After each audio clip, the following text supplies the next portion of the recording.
안녕하세요. 이번 하반기 엔제 확률과 통계 해설을 맡게 된 최다비라고 합니다.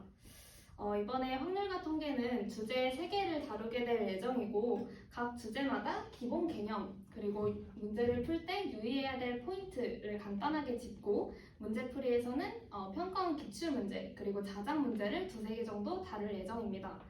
주제 1번 중복조합에서의 상함부터 바로 해보도록 하겠습니다. 가장 먼저 다들 잘 아시겠지만 중복조합 가장 기본적인 개념부터 한번 짚어볼게요. 중복조합은 일단 기호는 H를 쓰고 있고 이 기호를 쓰게 되면 서로 다른 N개에서 중복을 허용하여 R개를 택한다 라는 뜻이고 요거의 계산은 대부분 조합 비율로 바꿔서 계산을 하죠. 칸막이 풀이를 쓰는 학생들도 아마 있을 텐데 칸막이 풀이보다는 이제 중복조합 기호를 더 많이 쓰니까 오늘은 중복조합 기호를 활용해서 문제를 계속 풀도록 하겠습니다. 그다음에 중복조합에서는 이제 조건이 좀 다양하게 많이 나오는 경우가 있는데 뭔가 문자에 대한 조건, 뭐 짝수냐 홀수냐 혹은 뭐 문자가 몇 이상이다, 이하이다 이런 조건이 나올 때 조금 복잡한 경우에는 대부분 치환을 통해서 푸는 게 좋습니다. 그래서 요거를 바탕으로 문제풀이를 한번 해보도록 하겠습니다. 1번 문제부터 바로 읽어봅시다. 1번 4명의 학생 A, B, C, D에게 같은 종류의 사인펜 14개를 다음 규칙에 따라 남김없이 나누어주는 경우의 수를 구하시오. 조건 가부터 읽어봅시다. 각 학생은 1개 이상의 사인펜을 받는다. 일단 4명의 학생을 소문자로 쓸게요. A 플러스 B 플러스 C 플러스 D 얘네가 총 사인펜을 14개 받죠? 근데 각 학생이 1개 이상의 사인펜을 받는다 했으니까 모든 문자, 이 네 문자에 1 이상이다 라는 조건이 걸리고요. 그 다음 나조건, 각 학생이 받는 사인펜의 개수는 9 이하이다. 요 조건이죠. 저희가 이번 주제에서 좀 주로 다루게 될 조건이 이 이하 조건인데 이거를 한번 같이 풀어봅시다. 다음 다조건까지 먼저 읽고 다조건은 적어도 한 학생은 짝수개의 사인펜을 받는다라고 나와 있어요. 일단 적어도 한 학생의 짝수개의 사인펜을 받는다는 건 한 명이 받을 수 있고 뭐 2명이 받을 수도 있고 이렇게 생각을 할 수 있기 때문에 경우의 수가 너무 많아요. 그래서 우리는 이거를 여사건을 써서 모두가 홀수개의 사인펜을 받는 걸 구해서 그걸 전체에서 빼서 구하도록 하겠습니다. 그럼 먼저 가나 조건을 만족하는 조건부 전체를 한번 구해봐야겠죠. 일단 1 이상인 조건을 생각을 하면 1 이상은 한 개 주고 시작을 하면 사인펜이 10개 남죠. 그래서 얘는 4H 10이 되고요. 여기에서 지금 나 조건의 9 이하이다 이 조건을 빼줘야 돼요. 9 이하이다. 그러면 요거는 각 문자가 10 이상이다 라고 생각을 할게요. 요건 안 쓸게요. 다 10 이상이다. 근데 여기서 좀 유의할 게 혹시 얘네 문자들이 10 이상인 게 동시에 일어나면 어떡하지? 라는 생각을 한 번쯤 해줘야 돼요. 근데 동시에 일어날 일은 없고 이제 A가 10 이상이면 B, C, D는 자동으로 10보다는 작은 숫자들이겠죠. 그래서 서로 배반 사건이니까 A가 10 이상인 거를 하나 구해서 그냥 4를 곱해주면 됩니다. 그럼 A한테 10을 먼저 주고 그 다음에 B, C, D도 하나씩 가지면 사인펜이 이제 1개밖에 안 남아요. 그래서 여기에서 4H1 근데 A, B, C, D 각각이 가능하니까 곱하기 4를 해서 이걸 빼주면 실제로 계산하면 270이 나오게 됩니다. 얘가 가나 조건을 만족하는 조건부 전체입니다. 그 다음 이제 다조건, 여사건을 구해야겠죠. 여사건을 구할 때는 모두가 홀수개의 사인펜을 받을 때를 빼줄 거라고 했어요.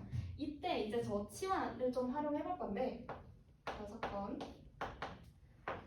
A를 2A-1 그 다음에 뭐 B는 2B-1 C는 2C-1 D는 2D-1 이렇게 홀수로 치환을 해줄 거고 그 다음에 얘네를 다 더해서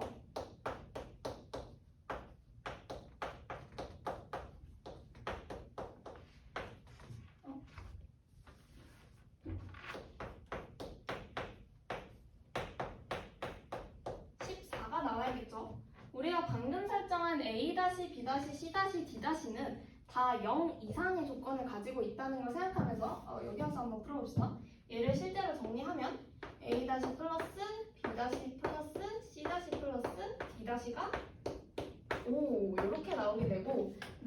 숫자가 모두 0 이상이니까 얘를 풀게 되면은 얘는 지금 이하 조건은 요 우리가 취하는 요 a가 처음부터 9 이하였으니까 얘가 9 이하여야겠죠. 그럼 a-, b-c-d- 모두 4 이하이다. 요 조건까지 생각해서 한번 구해봅시다. 얘를 구하면 일단 0 이상인 조건만 활용하면 4H5가 될 거고, 그 다음에 4 이하인 거 또 빼줘야 되죠. 그러면 반대 5 이상인 거 구해서 아까처럼 하나 구해서 4를 곱해주면 되겠습니다. 얘는 실제로 A한테 5개를 다 줘버리면 B-, C-, D-는 아무것도 못 받아요. 그래서 경우의 수가 하나만 나오니까 1 곱하기 4. 그래서 요거를 계산해주면 52가 나오고, 우리는 지금 전체 270이라고 구해놨고 6건이 52니까 최종 답은 270에서 52를 뺀 218 요게 됩니다.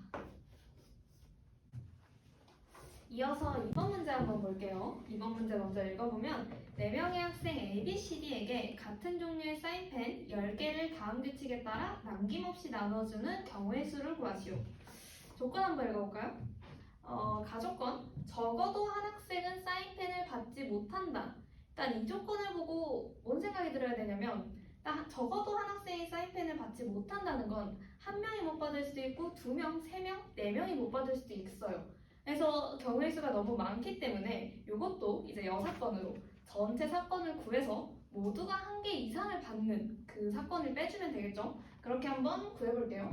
그래서 가조건까지 나온 걸 한번 써보면 A, B, C, D 다 합쳐서 사인펜은 10개 받아야 되겠고, 그 다음에 나조건 읽어볼까요?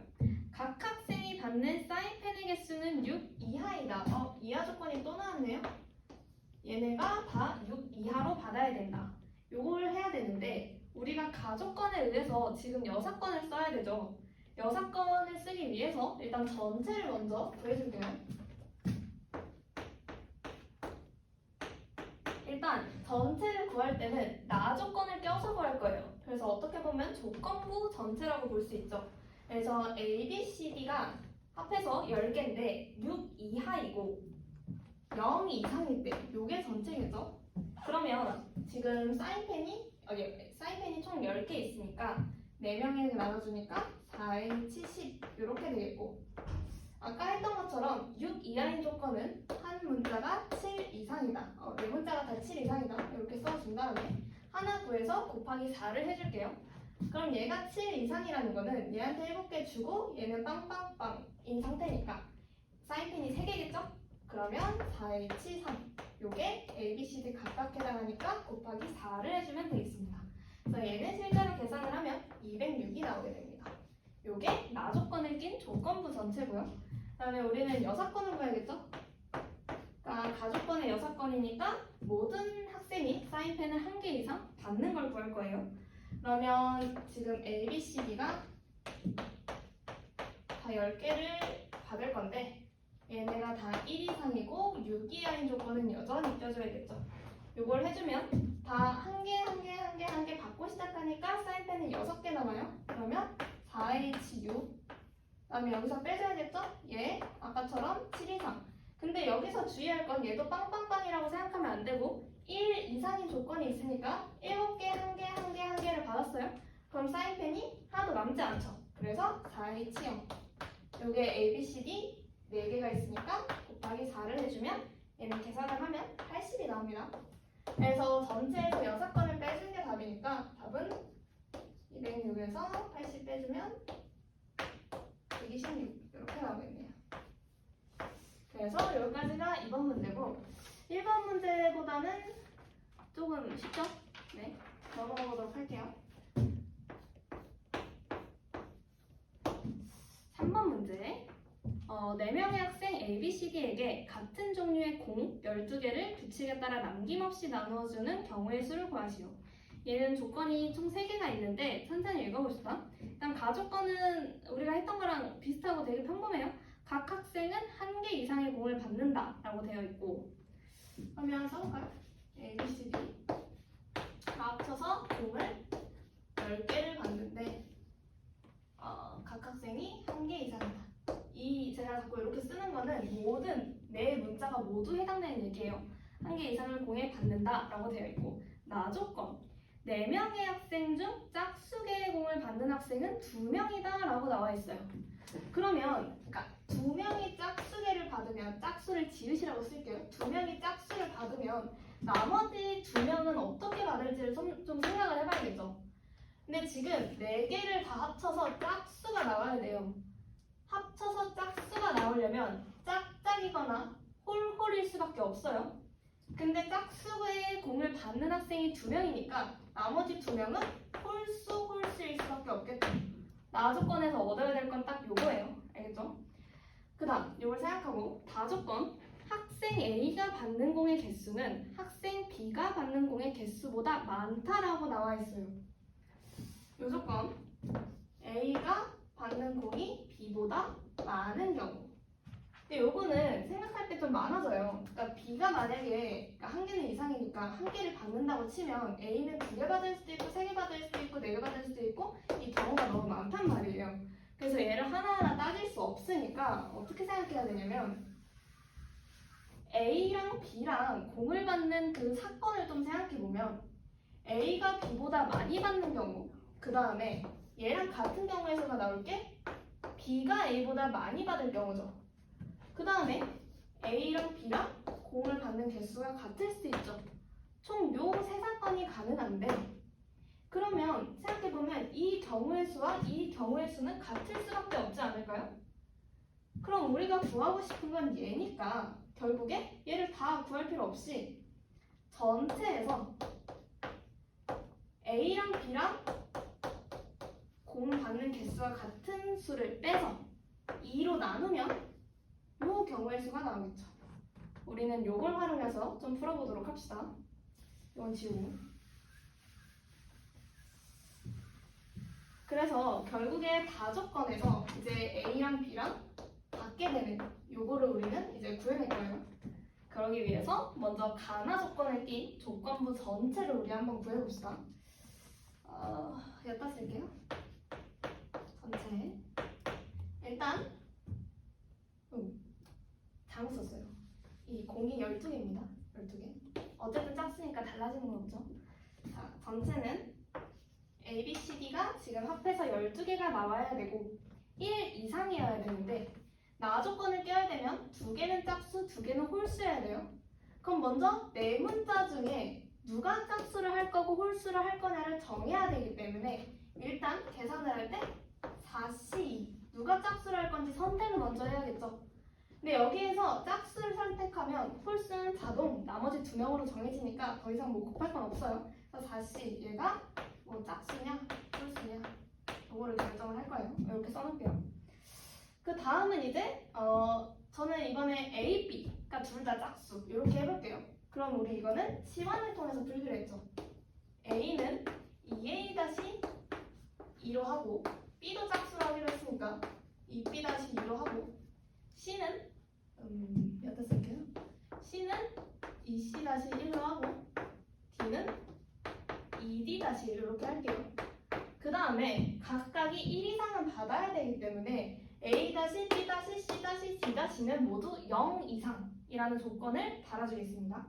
그래서 얘네를 실제로 다 더했을 때 12가 나와야 되니까 요 식을 한번 정리를 하면 A- 플러스 B- 플러스 C- 플러스 D-는 3 이렇게 정리가 될 거예요.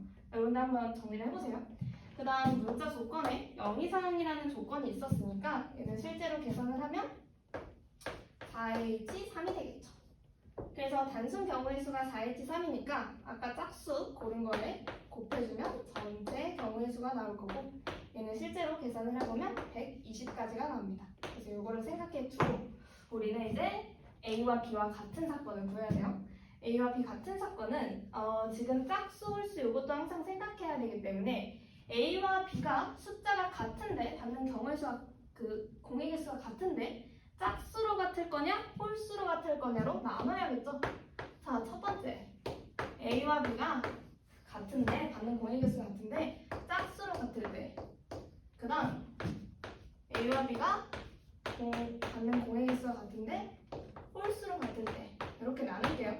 이렇게 나누면 A와 B가 짝수로 같으려면 아까 쓴 거랑 똑같겠네요. 그냥 요거대로 가면 우리가 아까 쓴 식이 있죠? 얘 그대로 활용하면 되죠? 근데 여기에서 A-와 B-가 같을 때니까 B-를 A-로 써줄게요. 그러면 2A- 플러스 C- 플러스 D-가 3이 나오게 되죠. 그러면 A-가 가능한 경우의 수는 0이랑 1밖에 없어요. 근데 A-가 0이면 C- 플러스 D-가 3이 나올 거 아니에요? 그러면 두 문자에 3이니까 얘는 실제로 2H3이겠죠. 그래서 경우의 수가 4가 될 거고 A-가 1이면 C- 플러스 D-가 1이 될 거예요. 그러면 C- 플러스 D-가 1이니까 얘는 2H1이 되겠죠. 그래서 경우의 수가 2 합치면 그러니까 얘의 경우의 수가 6가지 나오는 거예요. 근데 사실 얘가 똑같겠죠? 어차피 얘가 짝수 홀수 뒤바뀌는 거기 때문에 이 식은 똑같이 나올 거고 여전히 A-B'는 같으니까 요 식이랑 똑같을 거고 경우의 수도 얘도 똑같이 여기 나올 거예요.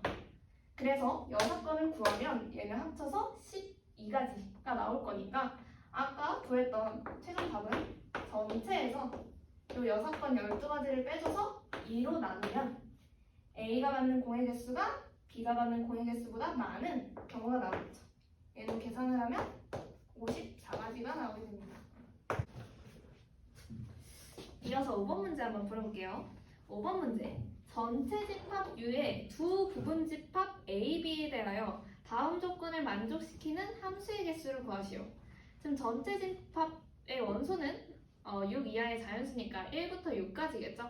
거기서 이제 부분 집합 A와 B 이렇게 있는 상태예요. 뭔가 문제가 좀 복잡해 보이긴 하는데 조건을 하나하나 읽어봅시다. 가조건. 가조건을 읽어보면 집합 A의 원소 x1, x2에 대하여 x2가 x1보다 크면 이제 함수값은 더 작거나 같다 이렇게 돼 있어요. 그러니까 이 조건을 잠깐 생각해보면 이게 뭔 말이냐면 그러니까 원소가 크면 클수록 함수값은 작아진다는 거니까 가조건을 정리를 하면 이렇게 되겠죠. 그러니까 F5 A에 포함된 게 5, 3, 1이니까 이렇게 있는데 부등호는 이렇게 된다는 거겠죠. 그 다음 얘가 1과 6 사이에 있으니까 이렇게까지 써주면 좋겠죠.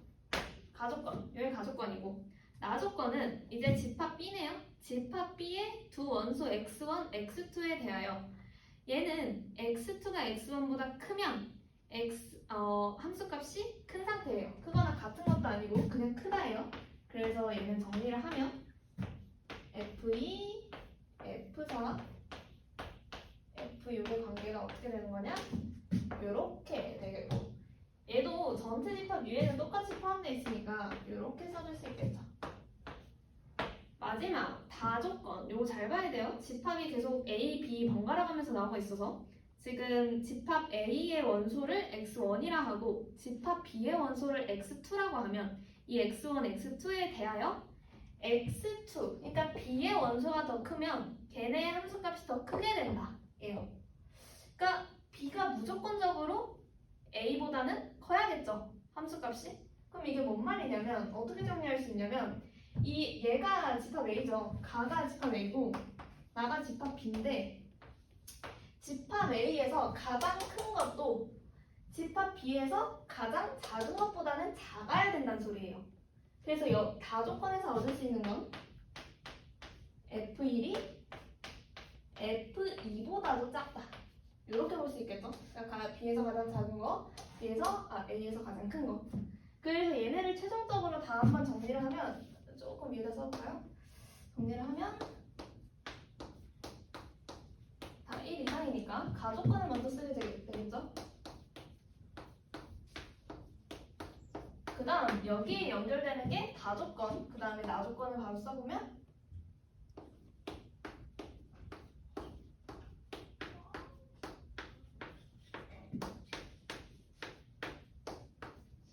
이렇게 되겠네요. 그래서 가나다조건을 다 정리하면 요 식이 되고 지금 F1과 그러니까 여기까지가 집합 A, 여기까지가 집합 B니까 여기를 기준으로 끊어서 생각을 해보면 이제 F2, F4, F6이 만약에 6, 5, 4라고 해봅시다. 그래도 적어도 F1은 3보다는 작거나 같아야 돼요. 그래서 이 문제에서도 기준이 F1이 되네요. 그러니까 F1이 3 이하이다 라는 걸 생각을 하고 가야 돼요. 그래서 기준을 F1로 잡고 우리 한번 문제 풀어봅시다. F1이 먼저 1이 될 수도 있겠고 2가 될 수도 있고 3이 될 수도 있겠죠? 1이 될 때 먼저 생각해보면 요거를 지우고 이렇게 써놓을게요. 그러니까 F1이 만약에 1이 된다면 F3, F5는 자동으로 1이죠. 그 다음 F2, F4, F6은 2부터 6까지 5가지 중에 그냥 3개를 선택만 하면 되니까 요 케이스에서 OC3 그냥 10가지예요. 두 번째 F1이 만약에 2라면 요 왼쪽부터 보면 얘는 1, 2 이렇게 가능한 거니까 2H2가 되겠네요. 얘가 A 부분이고 그 다음 요 B 부분은 3부터 6까지 이번에 4가지 중에 3가지 선택하면 되겠네. 그러면 4C3이죠? 얘를 곱해서 계산해주면 2번 케이스는 12가지. 마지막 3번 케이스 F1이 만약에 3이 된다면 F5랑 F3은 1 이상 3이 하니까 3H2가 되겠네요. 그 다음 얘는 우리 3이죠? 그러니까 4부터 6까지 3가지 중에 고른 거니까 3C3 이렇게 되니까 요거는 6가지가 나오겠네요. 그래서 최종적으로 얘네 다 더해주면 5번의 답은 28 이렇게 나오게 됩니다. 주제 2번은 함수의 개수 좀 심화 버전이라고 되어 있긴 한데 함수의 개수 문제도 평가원 기출이든 어디든 좀 자주 나오죠. 그래서 이 주제를 한번 다뤄보도록 하겠습니다. 먼저 함수의 개수 문제도 조건이 되게 좀 복잡하게 주어지는 경우도 있기 때문에 그 주어진 조건, 상황에 대한 예시를 들어보는 것을 추천합니다. 예시를 좀 들어보면서 이 조건이 설명하고 있는 건 이런 거구나 한번 파악을 해보고 만약에 예시를 들기가 조금 힘들다면 이제 함수가 대부분 집합 그 원소로 주어지기 때문에 요 애벌레 좀 그려가지고 이제 뭐 1이 어디로 대응할 때 그러면 2는 몇으로 대응할 수 있다 이런 식으로 좀 문제를 가시화시키는 것도 해보면 좋을 것 같습니다. 그래서 이렇게 예시를 들다 보면 정말 자연스럽게 근거 있는 기준이 잡힐 거예요. 문제에 대한. 그럼 이제 그 기준에 대해 이제 딱 기준 잡고 케이스 분류가 많이 이루어집니다. 그래서 반드시 기준 잡고 케이스 분류한다. 요거를 생각해 주시면 될 것 같습니다. 그래서 이런 식으로 풀면 되고 이거는 문제풀이에서 더 자세하게 설명을 드릴게요. 4번 문제 한번 읽어볼까요? 집합 X에 대하여 다음 조건을 만족시키는 함수의 개수를 구하시오. 자, 조건을 봅시다. 가조건 F 합성 F1이 4 이렇게 나와 있죠? 가조건 한번 써볼까요?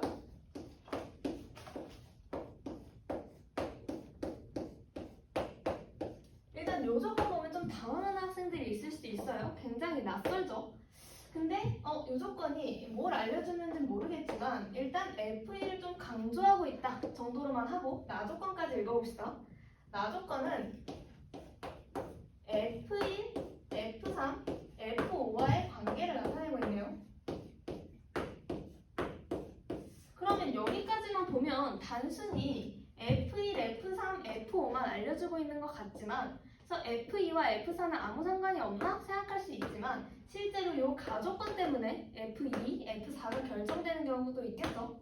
그래서 F1이 지금 나에도 있고 가에도 있고 계속 반복되다 보니까 이 문제에서의 기준은 F1로 잡으면 되겠네요. 그래서 F1을 기준으로 좀 생각해 봅시다. 근데 우리가 이렇게 이제 문제를 풀다 보면 F2랑 F4를 중간에 막 빼먹을 수도 있어요. 이걸 빼먹는 순간 경우의 수가 바로 달라지기 때문에 우리 옆에다가 F2랑 F4도 같이 써놓고 경우의 수를 구해봅시다. 그래서 여기 밑에다가 바로 F1에 대한 경우의 수를 쭉 쓰면서 삐뚤었는데 그냥 그려볼게요. 이렇게 해볼게요. 자, 그럼 F1이 기준이에요. 지금 F1이 1, 2, 3, 4, 5가 될 때를 다 볼 건데 일단 1은 바로 탈락돼야죠? 왜? 가조건 때문에 F1이 1이 되는 순간 얘가 1이 되면 F1이 4 이상하게 돼요. 절대 될 수 없고 2부터 우리 한번 확인해 봅시다. F1이 만약 2라면 지금 F2가 4라고 결정되죠? 얘는 지금 4라고 결정됐어요. 그 다음에 F4는 아무 상관이 없어. 1부터 5까지 아무거나 들어가도 되고 F3이랑 F5는 2, 3, 5 이하겠구나. 요게 들어가니까 지금 두 개가 지금 2부터 5 사이 이렇게 들어가면 되니까 쟤네 먼저 써보면 4H2가 되겠죠. 얘가 이제 F3이랑 F5를 결정하는 거고 그 다음 여기 쓰는 게 이제 F4는 5개 중에 아무거나 그러면 5 요거는 계산해주면 50이 나오게 돼요. 자 F1이 2일 때를 해봤고 그 다음은 F1이 3일 때 생각해볼까요? F1이 3이면 F3이 4가 돼요. F3이 4라고 결정되네. 그러면 이제 F5는 4 이상 5 이하 두 가지가 나오겠네요. 바로 써볼게요.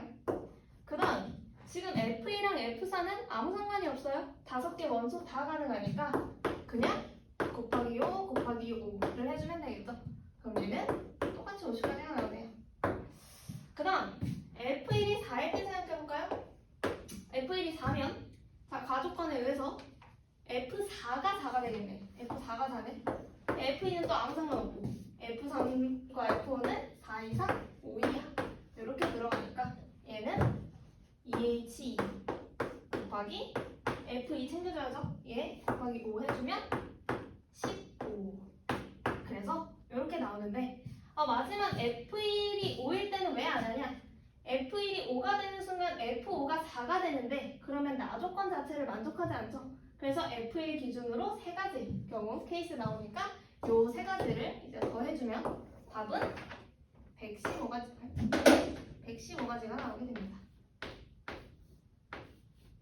이어서 6번 문제 한번 봅시다. 6번 집합 X에 대하여 다음 조건을 만족시키는 함수의 개수를 구하시오.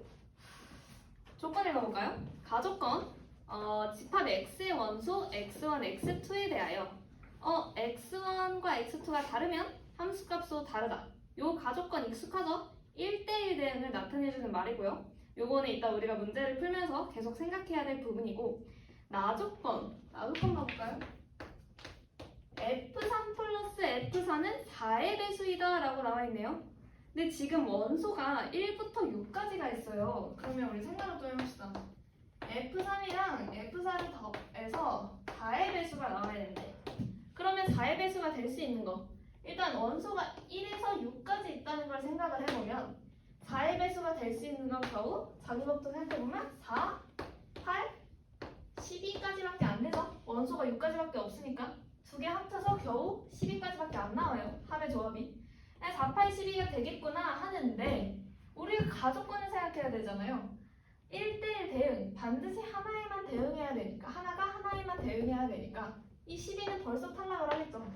얘네가 66이 되지 않는 이상 12는 나올 수 없는 숫자인데 가족권에 의해 이건 불가능하잖아요. 그래서 케이스가 2개로 정확하게 2개로 나뉘겠네요. 그래서 12는 제외하고 생각을 해도 됩니다. 다음 다조건은 F3이 F1보다 크고 F3이 F2보다 크다 이렇게 나와 있어서 우리가 요 2개로 케이스 분류를 해서 한번 생각을 해보면 될 것 같습니다. 해봅시다. 1번 F3과 F4를 더해서 4가 나올 때를 생각해봅시다. 자, 여전히 가의 1대1 대응 조건이랑 다조건을 생각을 해야 돼요. 그러니까 여기는 F3, F4만 써있지만 1, 2, 5, 6도 반드시 고려를 해야 된다는 소리예요. 지금 F3이랑 F4를 더했을 때 4가 나온다. 작은 것부터 생각해보면 얘가 1, 3이 가능하겠죠? 1, 3이 정말 가능한지 생각을 해봅시다. F3이 1이 돼봐. 그러면 다조건에서 F1과 F2는 반드시 F3보다 작아야 되는데 그리고 1대1 대응인데 절대 1보다 작은 게 있을 수 없죠? 이 케이스가 바로 날아가죠. 그 다음 2는 당연히 안 되죠? 가족권 때문에. 그 다음 고려할 게 3, 1인데 이거 얼핏 보면 될 것 같죠? 아까랑 다르게 F3보다 작은 것도 2, 1 두 개가 있으니까 될 것 같은데 방금 2, 1이 된다고 했죠? 네, F4가 1이잖아요. 그러면 F1과 F2가 절대 둘 다 들어갈 수 없으니까 이 케이스도 날아가요. 그래서 케이스 분류를 나름 했지만 이 F3 플러스 F4가 절대 4가 될 수 없다는 거예요. 이 케이스가 날아가서 나름 문제가 좀 간단해지죠? 그러면 두 번째 케이스 F3 플러스 F4가 8이 될 때를 생각해볼까요? 자, 8이 될 때는 이제 작은 것부터 생각하면 1, 7은 안 되고 원소가 6까지 있으니까 2, 6 생각해볼까요? 이거 바로 제낄 수 있죠? 왜? F3이 2가 되면 F1과 F2가 들어갈 곳이 없어요. 얘 바로 제외하고 그 다음 그럼 3, 5 얘는 되겠네요. 왜? F3보다 작은 거 이제 F1과 F2가 들어갈 게 1, 2라는 원소가 있고 F4가 5니까 방해가 되지 않죠? 그래서 얘는 바로 구해보면 F1과 F2는 1, 2가 가능해. 두 개 바뀔 수도 있죠. 왜냐면 다조건을 잘 보면 F1과 F2에 대한 대소 비교는 하고 있지 않아요. 그래서 두 가지 경우가 가능하고 그 다음 F5와 F6 지금 1, 2, 3, 5 썼으니까 나머지 4, 6 중에 두 개 둘도 바꿀 수 있으니까 그래서 여기가 네 가지가 나오고 다음 3호를 했으니까 4, 4는 안 되죠. 가조건 때문에 그 다음에 5, 3을 해봐야겠죠. 5, 3을 하면 일단 5 밑에 1부터 4까지가 있는데 F4가 3을 가져갔기 때문에 F1과 F2는 세 가지 중에 고르면 되겠네. 세 가지 중에 두 개를 고르되 둘도 바뀔 수 있다. 그 다음에 마지막으로 F5랑 F6 또 두 가지 남았으니까 얘 계산해주면 12가지 나옵니다. 그 다음 마지막이겠네요. 얘가 6, 2가 된다면 7, 1은 당연히 안 되죠. 원소가 없어서 6, 2가 되면 6 밑으로 F1에서 F2가 가능한 건 1부터 5인데 2가 제외되니까 얘는 4개 중에서 2개를 선택하되 또 둘이 바뀔 수 있고 마지막으로 F5, F6까지 선택을 해주면 얘가 24가 되네요. 그래서 케이스가 되게 뭐 많게 분류가 될 것 같지만 10가 애초에 제껴지고 4도 아예 다 제껴져서 결국 세 가지밖에 안 나와요. 그래서 얘네 4 더하기 12 더하기 24 해주면 이 문제의 정답은 40이 됩니다. 그래서 여기까지 주제 2번 문제 끝내도록 하겠습니다. 마지막 주제 정규분포. 세 번째 주제 정규분포 한번 해보도록 하겠습니다. 일단 정규분포 자체는 여러분들 잘 아시겠지만 정규분포 그래프는 이제 항상 대칭성 좀 생각해 볼 거. 대칭성 항상 떠올리고 그다음에 표준화도 정말 많이 하죠. 그래서 두 개를 같이 해서 생각해 보면 일단 평균이 m이고 표준 편차가 시그마인 정규분포를 따른다 하면은 이렇게 쓰게 되고 여기서의 평균은 우리가 그래프의 위치를 결정하게 되고 이 표준 편차는 그래프의 모양을 결정하게 되겠죠. 그래서 요거 확인해 주시면 되고 그 다음에 정규분포는 항상 대칭성을 띠고 있는 그래프다. 요거는 우리가 정말 문제에서 대부분 우리가 인지도 못할 정도로 많이 쓰이니까 잘 알아주시면 될 것 같고 마지막으로 표준화 한 번만 복습을 해볼게요. 표준화라는 거는 우리가 이제 서로 평균도 다르고 표준 편차도 다르니까 얘를 하나로 좀 모아서 맞춰주기 위한 과정이죠. 그래서 표준화를 하게 되면 평균을 0, 표준 편차를 1로 맞춰주는 과정. 그래서 표준화식 자체는 이제 시그마분의 확률 변수 x-m 이렇게 기억을 해주면 될 것 같습니다. 그래서 실제로 표준화 나오면서 표준정규분포표도 많이 나오니까 그거 이따가 문제 풀이해서 같이 풀어보도록 할게요. 바로 문제 7번 읽어볼까요? 확률 변수 x는 평균이 m, 표준 편차가 5인 정규분포를 따르고 확률 변수 x의 확률 밀도함수 fx가 다음 조건을 만족시킨다. 뭐 가조건에 뭐 f12, f20보다 크고 나조건은 f4가 f22보다 작다라고 나와 있고 요걸 어떻게 활용할지 얘는 아마 식으로는 절대 못하겠죠. 정규분포는 그림을 항상 그리면서 그 문제 상황을 항상 가시화해서 표현을 하는 게 가장 좋아요. 그래서 문제 계속 읽어보면 m이 자연수일 때 이제 확률값 구하는 거 한번 해봅시다. 일단 여러분들 이거 푸실 때는 그리고 뭐 이거를 평가원 이제 실제 현장에서 푸신 분들도 대부분 이 문제를 보고 이제 정규분포 그래프를 그렸을 거고 그다음에 평균을 모르니까 m 이렇게 쓰고 시작했을 거예요. 그리고 첫 줄에 확률 변수 x가 평균이 m이고 표준 편차가 시그마라고 되어 있으니까 이렇게 썼을 거고 그 다음에 생각해 봤을 때 가조건 F12, F20보다 크다고 나왔을 거예요. 근데 사실 F10, F20 이런 위치를 아예 알 수가 없어요. 평균을 몰라서. 근데 극단적으로 10, 20 이렇게 쓴 학생들은 많지 않겠죠?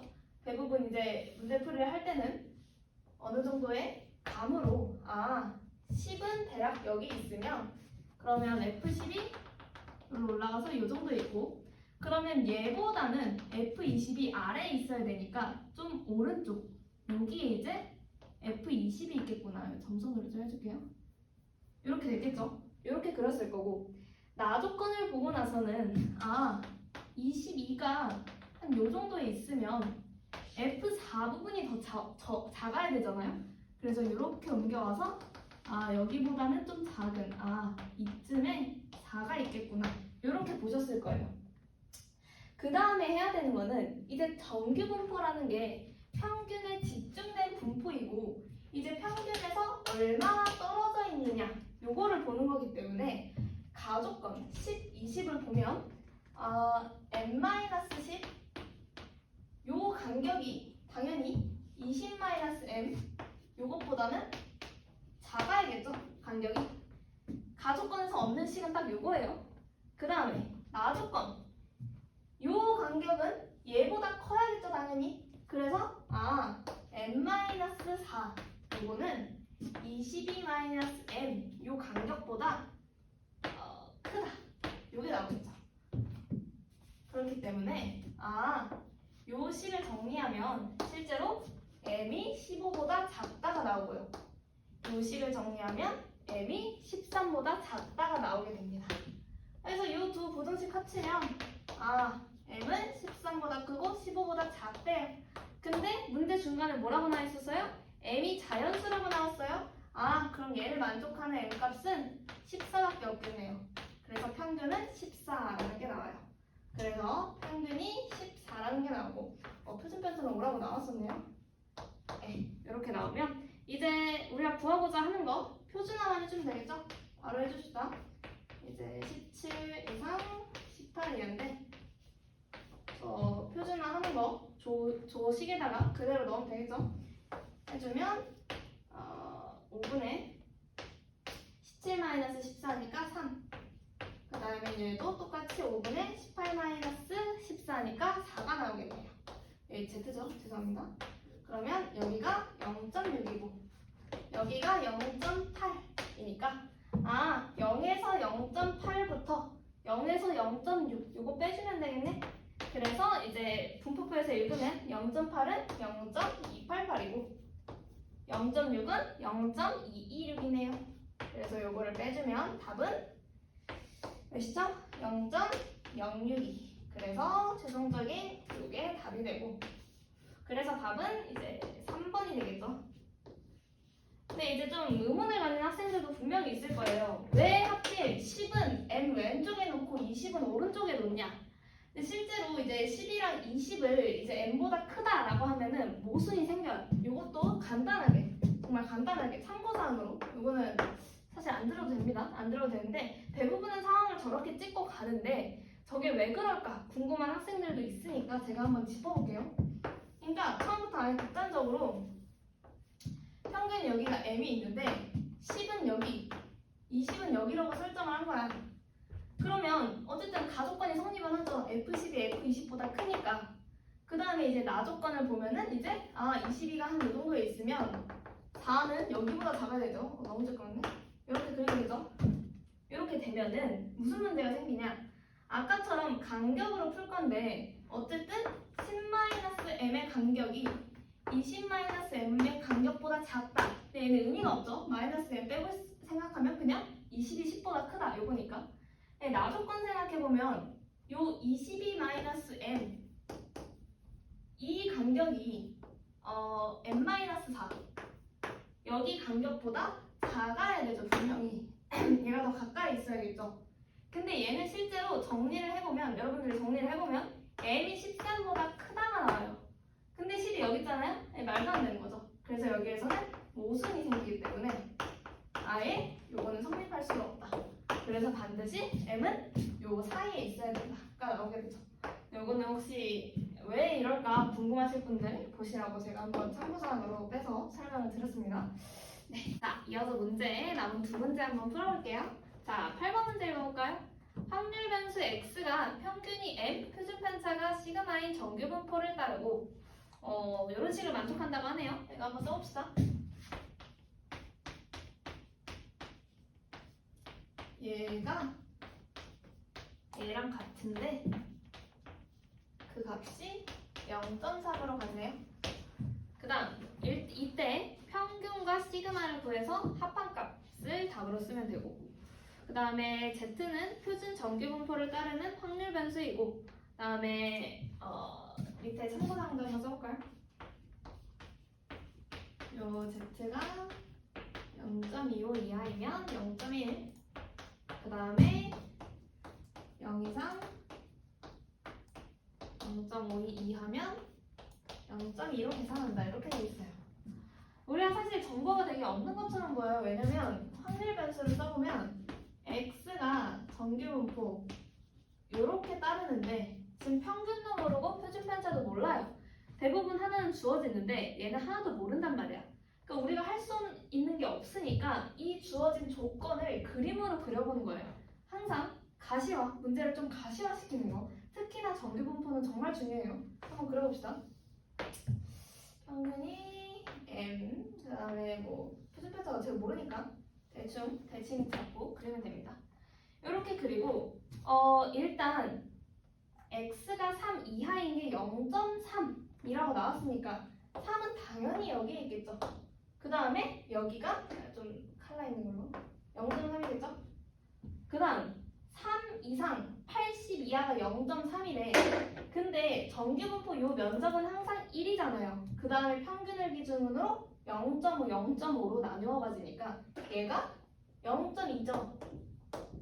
그러면 80은 당연히 여기 있겠네. 그 다음 3부터 80까지 0.3이라고 했어요. 여기 0.1이겠죠.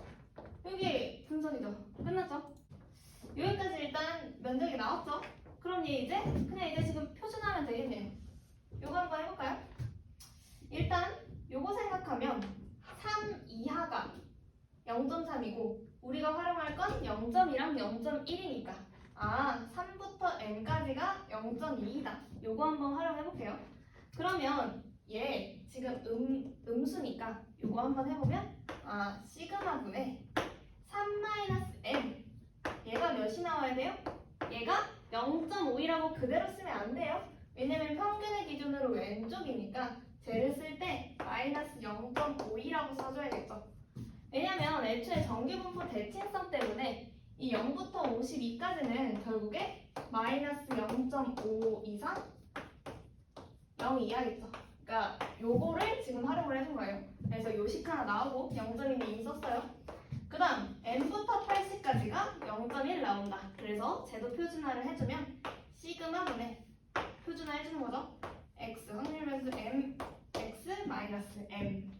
자, 이렇게 해주면 얘는 그대로 양수 부분이니까 0.2 이렇게 나오겠네요. 방금 해준 게 이 부분이에요. 그래서 얘 정리해봅시다. 얘를 정리하면 3-m은 양변에 시그마 곱해주면 마이너스 0.52 시그마. 그 다음 얘도 양변에 시그마 곱해서 정리를 하면 80-m이 0.25 시그마네요. 연립해주면 되겠죠? 문자 2개, 식 2개니까. 그러면 연립을 해주면 밑에서 위를 빼줍시다. 밑에서 위를 빼주면 얘는 77, m은 당연히 사라지고요. 얘네 정리하면 0.77 시그마겠네. 그래서 시그마는 100이 나올 거고 시그마 뭐 여기나 여기 중에 아무데나 대입하면 m 값은 55가 나옵니다. 그래서 구하고자 하는 건 m 플러스 시그마니까 답은 155 이렇게 나오겠네요. 그래서 여기까지가 8번 문제입니다. 이해되시죠? 9번 문제로 넘어가 볼게요. 9번 문제가 조금 복잡해 보일 수도 있는데 이거는 자작 문제입니다. 자작 문제. 한번 지우고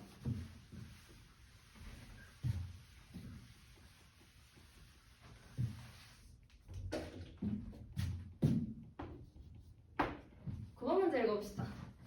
어느 모집단의 확률 변수 x가 평균이 0, 표준 편차가 시그마인 정규 분포를 따르고 여기까지 일단 써봅시다. 이 문제는 조금 복잡할 수 있어서 바로바로 조건들을 써볼게요. 자, 평균이 0, 표준편차가 시그마. 그 다음 이 모집단에서 크기가 n인 표본을 이미 추출하여 구한 표본 평균을 x바라고 한대요. 이때 이제 n은 1보다 크죠? 그래서 얘를 실제로 써주면 이렇게 들어가겠죠? 이렇게까지. 이때 보기에서 옳은 것만을 있는 대로 고른 것을 요구하는 건데 기억, 미음, 디귿을 한번 찬찬히 하나씩 보도록 하겠습니다. 먼저 기억부터 한번 우리 살펴볼까요? 기억은 뭐라고 되어 있냐면 요 확률 변수 x 요게 이제 표본 평균 요것과 같냐라고 물어봤어요. 요게 같냐? 요게 기억이에요. 얘부터 이제 둘이 일단 표준화를 해봐야겠죠? 표준화를 하면 얘부터 표준화를 해봅시다. 확률 요거 평균이랑 표준 편차는 왼쪽에 있는 걸 계속 활용할게요. 얘 표준화를 해보면 시그마 분의 그다음에 x 마이너스 m이니까 요렇게 되겠죠?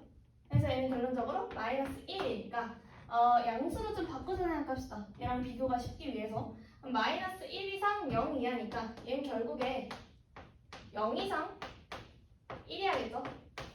오케이. 그 다음에 얘도 표준화해봅시다.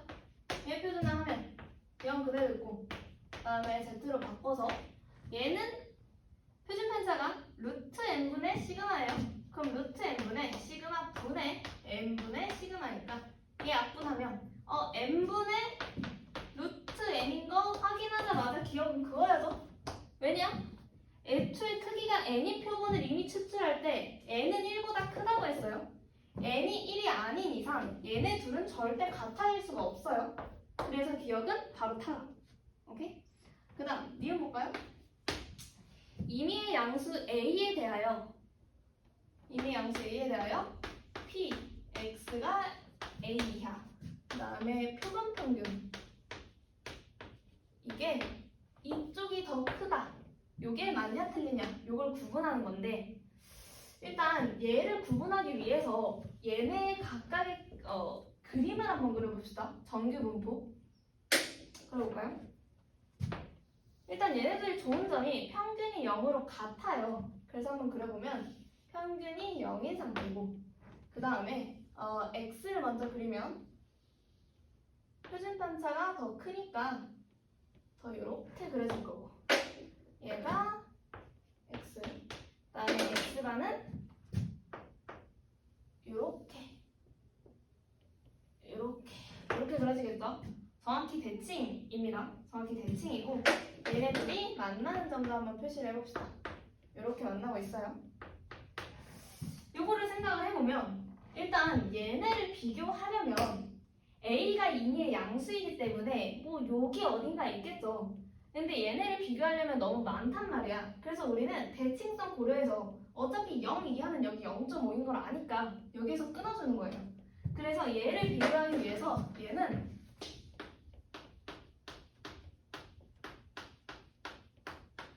이렇게 끊고 어차피 0 이하는 0.5니까 얘도 이렇게 끊고 얘네 둘을 비교하면 돼요. 그래서 얘네 둘을 한번 비교를 해볼게요. 근데 중요한 게 있어. 얘네들을 어떻게든 이제 오른쪽만 보고 비교를 할 건데 얘네 둘도 결국에 교점이 생긴단 말이에요. 교점을 K라고 할게요. 그럼 반대편 당연히 마이너스 K겠죠? 교점이 생기는 걸 기준으로 이 0과 K 사이에 A가 있을 수도 있고 K보다 큰 곳에 A가 있을 수도 있어서 요거를 케이스 분류를 해줘야 돼요. 케이스 분류 해봅시다. 1번 그러니까 요 A가 0보다 크고 K 이하일 때 요거 먼저 해봅시다. 얘는 바로 그림으로 비교가 되죠. A를 바로 여기에 쓰는 순간 그러니까 얘는 케이스 1 쓰는 순간 당연히 얘가 지금 X바니까 X바 부분이 더 큰 거 바로 보이죠? 그림에서. 그래서 우리는 요게 사실이다. 얘가 얘보다 크다라는 걸 알 수 있죠. 1번에서. 그림으로 얘는 보는 거고 2번 봅시다. 2번은 A가 K보다 클 때예요. 그래서 A가 K보다 클 때. 등호 조건 여기에 포함했으니까 이때를 생각해보면 얘는 대소비교할 때 가장 기본적이고 좋은 방법은 둘을 빼는 방법이죠. 그래서 x바에서 x를 한번 빼볼게요. 이 식을 한번 써보면 얘네를 빼서 대소비교를 해봅시다. 얘네를 뺀 거를 막 식을 써서 이제 마지막에 얘네가 0보다 크다라고 나왔을 땐 얘가 크다는 게 증명이 되는 거겠죠? 그런 식으로 해볼게요. 해봅시다. 0부터 A가 이번엔 여기에 있을 거예요. 근데 얘도 결국에 이 오른쪽의 총합은 0.5인 거를 활용하면 이 부분을 구할 때 0.5에서 얘보다 큰 여기를 빼주면 되지 않을까요? 식을 쓸 때? 그러면 2분의 1, 0.5라고 안 쓰고 2분의 1을 쓸게요. 2분의 1에서 얘는 A보다 큰 부분 이렇게 고쳐주는 거야. 얘도 그렇게 고쳐줘요. 그러면 괄호 쳐서 괄호 치고 이렇게 쓰게 되면 얘를 실제로 정리를 하면 P X가 A보다 크다. 그래서 X바가 A 이상이다. 이걸 빼게 돼요. 얘를 하면 좋은 게 얘도 그림으로 바로 비교가 돼요. 왜? 여기 A가 있는데 X가 A보다 큰 게 X바 누구보다 흰색이 당연히 위에 있으니까 얘가 크다가 되겠죠. 그래서 결론적으로 요게 0보다 크다니까 X바가 더 큰 게 증명이 되죠. 그래서 케이스를 나눠서 풀었고 얘네 둘 다 얘가 성립이 되면 니은은 맞는 선지네요. 오케이? 그래서 여기까지 니은이고 마지막 디귿은 풀이가 많진 않은데 디귿 한번 읽어봅시다. 디귿은 이제 P, X가 이제 확률 변수 X가 B 이상인 거랑 이제 B가 X바 이하인 거를 더했을 때 1을 만족시키는 실수 B가 존재한다 라고 나와있네요. 얘를 우리가 바로 이제 직관으로도 뭔가 아닐 것 같다라고 생각을 할 수도 있지만 이렇게 볼까요? 일단 X랑 X바를 비교하는 게 어려울 수도 있으니까 이렇게 써봅시다. X가 특정 B보다 작은 거랑 B 이상인 거 이거 더하면 1 나오겠죠? 너무 당연하죠? X 바로 똑같죠? 특정 B 이상인 거랑 이하인 거 더하면 이하죠? 이하인 거 더하면 1 나오겠죠? 얘는 자명해요. 너무 자명한데 우리가 나조건에서 봤어요. 나조건에서 얘랑 얘는 절대 같아질 수 없어. 그럼 뭔 말이냐면 얘도 얘랑 다음 확률 변수 얘가 같아질 수 없다는 거예요. 얘도 같아질 수 없고 당연히 이상 조건도 같아질 수 없고. 이게 뭔 말이야? 니은 조건에 의해서 이 다조건의 이 부등식을 만족시키는 실수 B는 절대 존재할 수 없다는 게 증명이 되죠. 그래서 디귿은 니은에 의해서 푸는 거예요. 니은에 의해서. 그래서 디귿은 실수 B가 존재하지 않는다라서 틀린 선지입니다. 그래서 이제 기억 디귿이 틀리고 니은이 맞으니까 답은 이제 2번이 되겠죠. 이렇게 푸는 문제이고 여기까지 우리 주제 3개 이제 확률과 통계에서 다뤄봤는데 이제 평가원 기출 문제도 들어있고 자작 문제도 들어있어요. 제가 다 언급을 못했는데 또 여러분들 자작 문제만 너무 풀어보지 마시고 관련된 평가원 기출 문제도 다시 한번 풀어보셨으면 좋겠고 해설까지는 안 듣더라도 다시 한번 지금 시기에 평가원 기출 문제 다시 한번 풀어보셨으면 좋겠고 여기까지 확률과 통계 마치도록 하겠습니다. 감사합니다.